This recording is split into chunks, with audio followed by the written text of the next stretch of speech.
No te acerques, yo muerdo. Es difícil creer que un ser humano haya hecho lo que yo fui capaz de hacer, pero así fue. Esto fue lo que dijo Jeffrey Dahmer durante su juicio. Un chico bien parecido, alto, de cabellos rubios, apuesto, con un cuerpo atlético y entrenado. Sus vecinos veían en él a una persona tranquila, educada y silenciosa, sin embargo con la que se podía conversar si surgía la oportunidad. Siempre saludaba amablemente al pasar.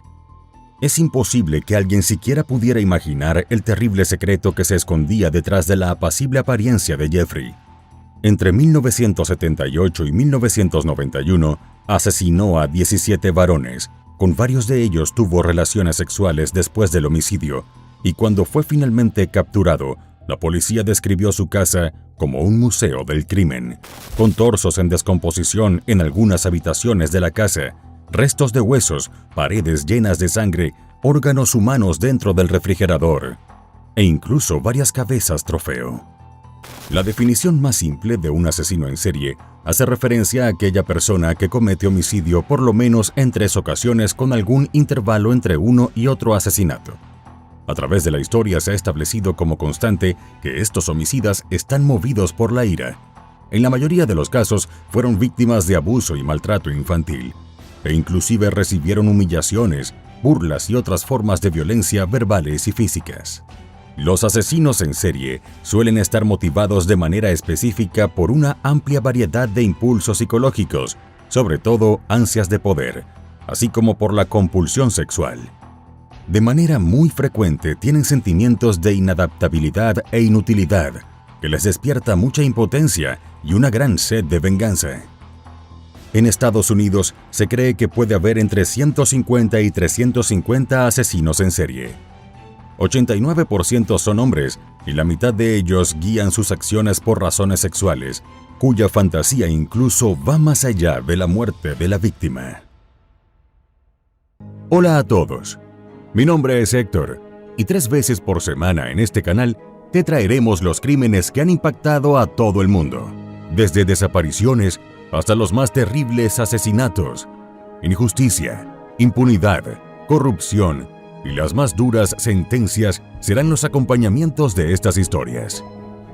Antes de comenzar con el relato, te pido que te suscribas y actives la campanita con todas las notificaciones. Tampoco olvides dejar tu like, ya que de esa manera podré seguir creando contenido. Sin nada más que decir, analicemos juntos todos los detalles de esta historia criminal. Un asesino en serie fuera del patrón. En diversas ocasiones trataron de llevar a Jeffrey al terreno psiquiátrico. Pareciera que las autoridades necesitaban encontrar argumentos patológicos para poder explicar el horror que desató Jeffrey. Sin embargo, en muchas ocasiones, él mismo explicó que no odiaba a nadie, ni siquiera a sus víctimas, que tuvo una infancia feliz, sin abusos, que recibió amor y cuidado de sus padres. Como puede apreciarse, nada de esto encaja con el perfil de un asesino en serie, mucho menos si se piensa que Jeffrey puede ser tal vez el peor caníbal y carnicero de la historia reciente. No solo por la atrocidad de los hechos que cometió, sino por la frialdad con la que continuó adelante con su vida, abriéndose paso en la sociedad mientras la lista de sus asesinatos iba en aumento. Sí es verdad que de niño tenía una obsesión especial por la muerte de los animales. No los torturaba, pero sí que disfrutaba cortar a la mitad a los peces de aquellos días de pesca con su padre durante su infancia temprana. Sentía curiosidad y algo de placer al verlos morir. Movido por esa obsesión, caminaba por la carretera cerca de casa y cuando encontraba algún animal atropellado por un auto, lo llevaba a casa para verlo morir, para cortarlo y verlo por dentro. Podría decirse que Jeffrey tuvo un interés temprano por la anatomía animal. En el sótano de su casa guardaba un montón de huesos de conejos, pollos y otros animales. Sentía mucha curiosidad por ver cómo eran por dentro. La mayor parte de su infancia la pasó escondido en un cobertizo de madera en una colina. Cazaba insectos en frascos y los conservaba en formol. Progresivamente empezó a aumentar la escala y la complejidad de los organismos. De los insectos se pasó a los vertebrados, ardillas, mapaches y otros animales más grandes. Llevaba sus cuerpos hasta el bosque y allí los dejaba pudrirse. Después sumergía los restos en lejía para limpiar y blanquear sus huesos. Jeffrey Dahmer nació el 21 de mayo de 1960 en Milwaukee, Wisconsin. Sus padres fueron Lionel Dahmer y Joyce Flint. De ellos recibió amor, cuidado, atención y todo lo necesario para crecer como un niño feliz. A diferencia del común de los asesinos en serie, este chico tuvo una infancia tranquila, con educación y una buena vida social. Nunca fue víctima de maltratos ni de ningún tipo de abuso. Lionel, el padre de Jeffrey, era un investigador químico. Por su trabajo, la familia tenía que trasladarse de un lugar a otro con mucha frecuencia. Habían cambiado de vivienda en 6 ocasiones, pero finalmente, luego de las reiteradas mudanzas, la familia compró una casa en Bath, Ohio, y se instalaron de manera definitiva allí en 1967. Jeffrey pasó el resto de su infancia y adolescencia en este lugar. Llevaban una vida normal y hasta cierto punto armoniosa, pero de pronto, la joven pareja empezó a tener problemas serios. Joyce, la madre de Jeffrey, se convirtió en una chica neurótica, inestable en términos emocionales y autocompasiva. El chico empezó a encerrarse dentro de sí mismo, se volvió muy tímido y solitario, temía el abandono y daba la impresión de estar desamparado. No hacía más que gritar pidiendo atención desde muy pequeñito, aunque fuese de manera inconsciente. La pareja Dahmer tenía muchos problemas y estaban muy ocupados tratando de lidiar con ellos como para escuchar los gritos desesperados del pobre chico. Estaban demasiado absortos en sus propias guerras personales, lo que terminó en un amargo divorcio que dejó al niño con la sensación de ser abandonado. A los 11 años ya hablaba de manera monocorde. Se convirtió en un chico solitario que hacía como una oveja cuando estaba en el salón de clases.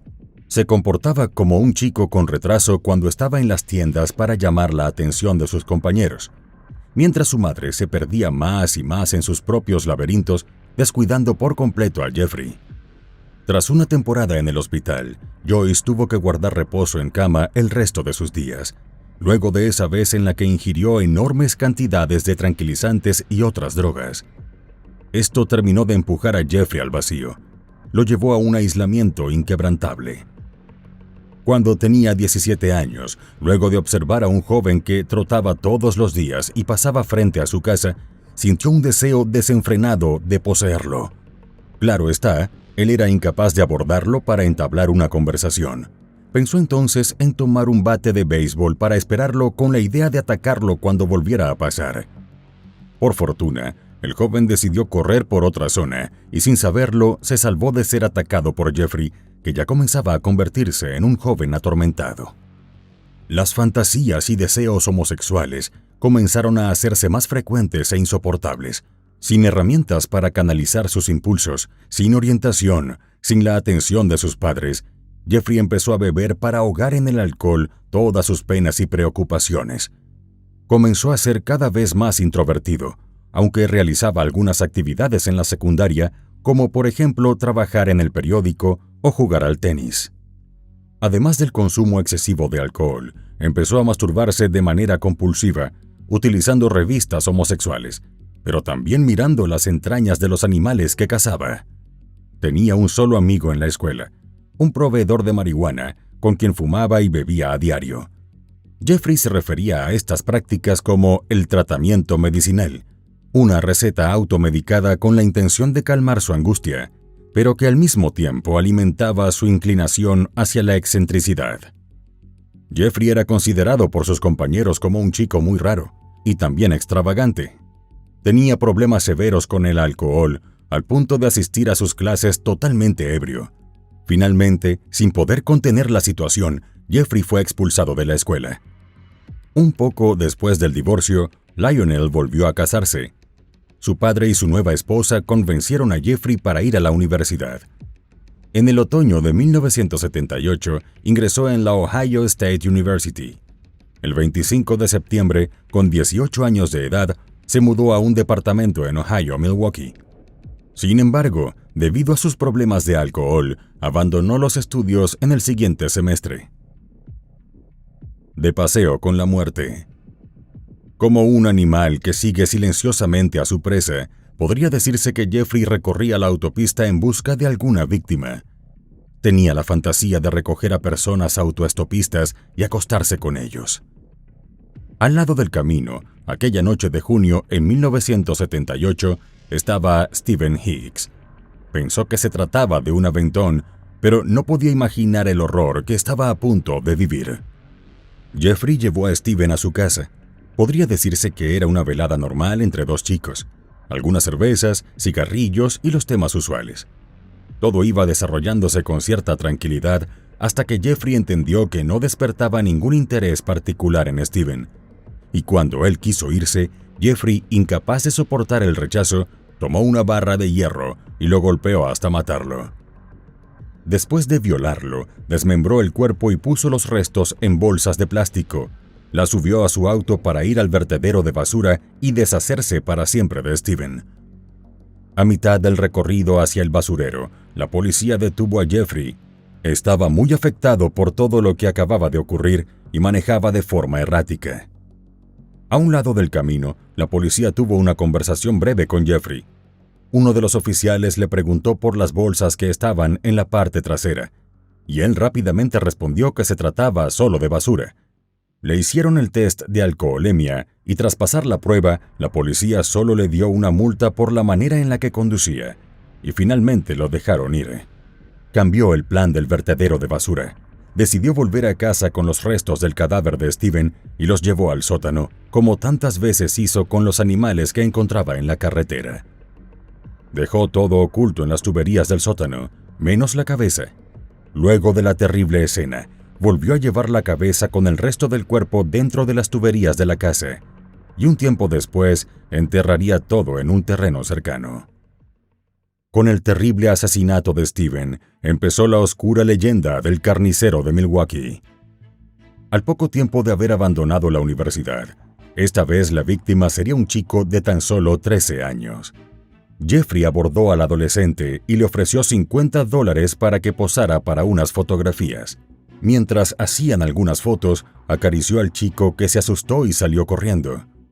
Los padres del joven realizaron la denuncia y el 30 de enero de 1979, Jeffrey fue encontrado culpable y fue enviado a la cárcel, aunque solo por un breve periodo.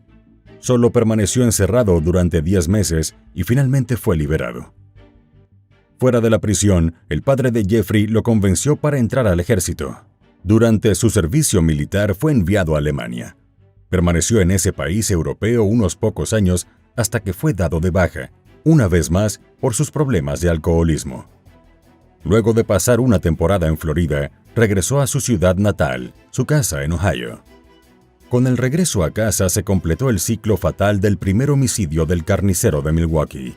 De vuelta en casa, desenterró los restos de Stephen, destruyó los huesos y los esparció en la maleza. Tras su primer asesinato, se sintió en extremo culpable y muy asustado. Intentó reprimir sus deseos homosexuales y homicidas. Refugiándose en la iglesia, dejó el alcohol y decidió llevar una vida célibe. Vivió de esta manera por algún tiempo, lo que explica que pasaran casi 10 años hasta su siguiente crimen. Con el tiempo, Jeffrey pensó que podía intentar satisfacer algunos de sus deseos, pero sin hacerle daño a nadie. Empezó nuevamente a beber y también decidió comenzar a frecuentar lugares para gays. De a poco fue perdiéndose en el camino.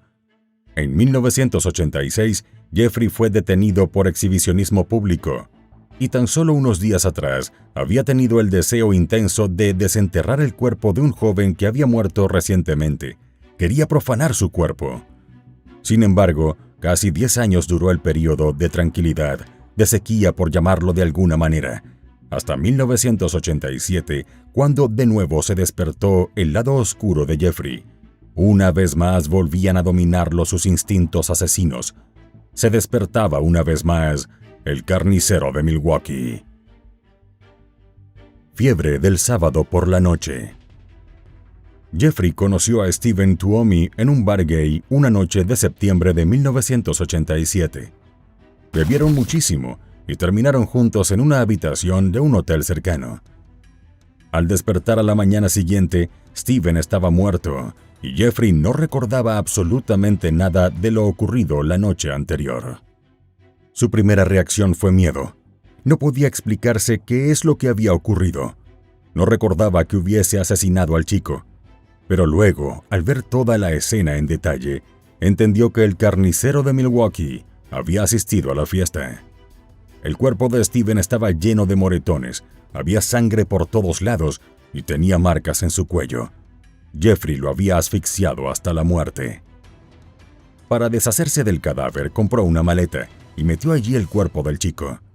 Fue a casa de su abuela y allí tuvo relaciones sexuales con el cadáver. Luego lo desmembró y lo tiró a la basura. Solo se quedó con la cabeza, la hirvió y la blanqueó para después exhibirla como un trofeo en su habitación. Una vez más, la calma. Unos meses después, una vez más, la tormenta. Jamie Dockstader era un chico de tan solo 14 años. Jeffrey lo abordó mientras el adolescente estaba en una parada de autobús. Le ofreció $50 a cambio de sexo. Una vez más en la parada de autobuses, Jeffrey conoció a Richard Guerrero en marzo de 1988. La situación estaba totalmente fuera de control. Con un juicio abierto por abuso de menores, en 1989, el carnicero de Milwaukee conoció a Anthony Sears, esta vez mientras estaban en un bar. De nuevo lo mismo. Le ofreció dinero para que posara para unas fotografías y lo llevó a casa de su abuela. La sesión de fotos terminó con el estrangulamiento de Anthony, violó su cadáver y lo desmembró. Él quería que sus amantes se quedaran en la casa y cuando se negaban, Jeffrey, incapaz de soportar un no como respuesta, los asesinaba. Su estrategia era casi siempre la misma. Se acercaba a las víctimas con alguna excusa que después se volvía una invitación para sacarse unas fotografías, ver pornografía gay, estar a solas un rato. Cuando su víctima se descuidaba, le colocaba una droga en la bebida. Solía utilizar ácidos para convertirlos en una especie de zombie y lograr así que hicieran lo que él pidiera, sin quejas y ningún tipo de negativa de parte de sus víctimas. En el clímax, los estrangulaba. Luego abusaba del cadáver y se masturbaba encima del cuerpo. El escalofriante ritual culminaba con el desmembramiento del cuerpo. Todas las etapas del crimen atroz quedaban documentadas con una antigua Polaroid. Desde las primeras escenas íntimas con sus víctimas hasta los sórdidos momentos en los que fracturaba sus cuerpos.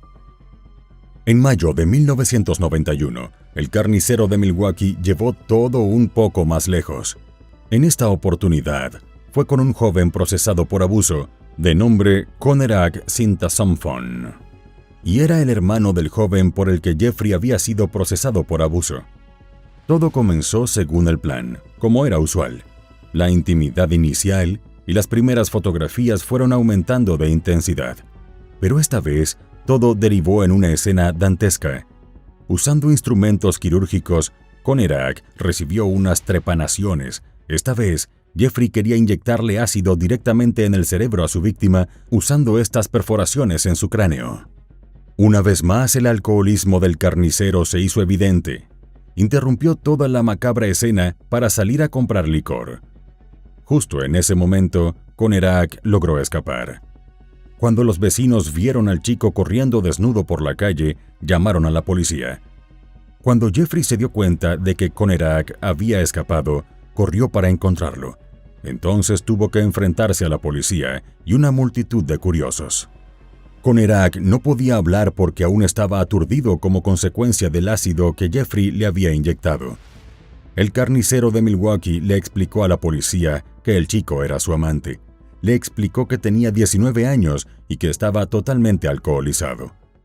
La policía no solo creyó toda la historia de Jeffrey, sino que inclusive los acompañaron al departamento, dejaron a Conerak en el sofá y salieron del departamento sin sospechar nada, huyendo de un olor terrible que había en la casa.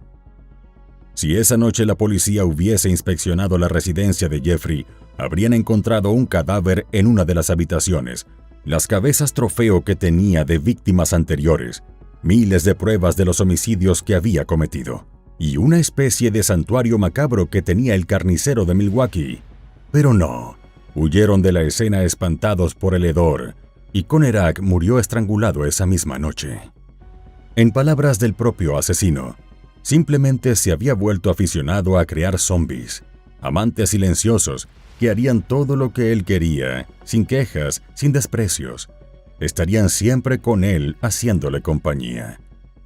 Entre 1978 y 1991, el carnicero de Milwaukee acabó con la vida de 17 personas, todos de género masculino. Branching out, that's when the cannibalism started, eating of the heart and the arm muscle. It was a way of making me feel that they were a part of me. At first it was just curiosity, and then it became compulsive. Then I tried to keep the person alive by inducing a zombie-like state. By injecting first dilute acid solution into their brain or hot water, and it never did completely work. Una invitación para el Museo del Crimen. Tracy Edwards estuvo a punto de convertirse en la víctima número 18 del carnicero de Milwaukee. Pero luego de la jugada clásica de Jeffrey para abordar y aprovecharse de los chicos que despertaban su interés, Tracy consiguió escaparse a pesar de que llevaba unas esposas. En esta oportunidad, la policía decidió investigar. Fueron al departamento del hombre que había esposado a Tracy y encontraron lo que luego fue popularmente conocido como el Museo del Crimen. En una de las habitaciones habían 3 torsos humanos en descomposición. Había restos humanos en varias partes de la casa, una cabeza en el congelador, junto con algunos órganos, 7 cráneos trofeo, sangre por todas partes, cientos de huesos humanos y miles de fotografías de muchos de los homicidios, violaciones y descuartizamientos que había cometido Jeffrey. El carnicero de Milwaukee intentó huir, pero fue detenido rápidamente. De esta manera, el camino de horror que había trazado este joven de apenas 31 años llegó a su final. Todo parecía indicar que sería un juicio sencillo, pues había sobradas evidencias de todos los hechos horribles que Jeffrey cometió. Los psiquiatras que lo atendieron concluyeron que se trataba de un hombre enfermo. El juzgado consideró entonces declararlo culpable, pero con el atenuante de enajenación mental. De esta manera sería condenado a cumplir su sentencia en una cárcel especial para enfermos mentales. Finalmente, el atenuante fue rechazado. Inicialmente, Jeffrey se había declarado inocente, pero luego cambió su declaración dada la cantidad de pruebas que se encontraron en su contra. El jurado lo consideró mentalmente sano, es decir, consciente y responsable de todo lo que había hecho, y por consecuencia fue condenado a 15 cadenas perpetuas continuas, es decir, más de 900 años de prisión. Fue enviado a Columbia Correctional Institute en Portage, en el condado de Kalamazoo del estado de Michigan. El perito experto del FBI en perfiles criminales, Robert K. Ressler, entrevistó a Jeffrey y coincidió con la pena que le habían dado. Para la defensa de la sociedad, el condenado tenía que permanecer encerrado durante el resto de sus días. Sin embargo, recomendó que fuese internado en un hospital psiquiátrico y no en una cárcel común, puesto que era un enfermo mental. Aunque en ocasiones podía parecer que Jeffrey estaba en su sano juicio y racionalizaba su conducta, el experimentado criminalista lo consideraba un enfermo mental. Los últimos días de Jeffrey. El carnicero de Milwaukee confesó todos sus crímenes, inclusive admitió que había practicado el canibalismo, devorando los bíceps de algunas de sus víctimas. También relató la sensación de poder permanecer al lado de ellos si los mataba o conservaba sus cráneos. Confesó que la cabeza hallada en su refrigerador, aún con las carnes intactas, pertenecía a una de sus últimas víctimas. Los primeros días en la correccional de Columbia fueron de mucha soledad para Jeffrey, quien no tenía contacto con los presos comunes por su propia seguridad. Al poco tiempo, le pidió a las autoridades que le permitieran tener más relación con otros procesados. Fue de esa manera que Jeffrey comenzó a comer con ellos y a realizar algunas tareas de limpieza. De esta manera transcurrieron cerca de 3 años. El carnicero de Milwaukee se las arregló para integrarse. En ocasiones bromeaba con su pasado criminal. A veces tomaba partes de su comida y las combinaba con salsas rojas para que pareciera que comía órganos humanos. Incluso en varias oportunidades, al darse cuenta de que alguno de los custodios de la cárcel era un novato y estaban asustados, les decía en voz baja que no se le acercaran porque podía morderlos. En el caso de Jeffrey Dahmer, uno de los peores asesinos en serie de la historia reciente, siempre fue un enigma que los familiares de sus víctimas no los extrañaran demasiado. No había reportes, nunca hubo denuncias sobre sus desapariciones.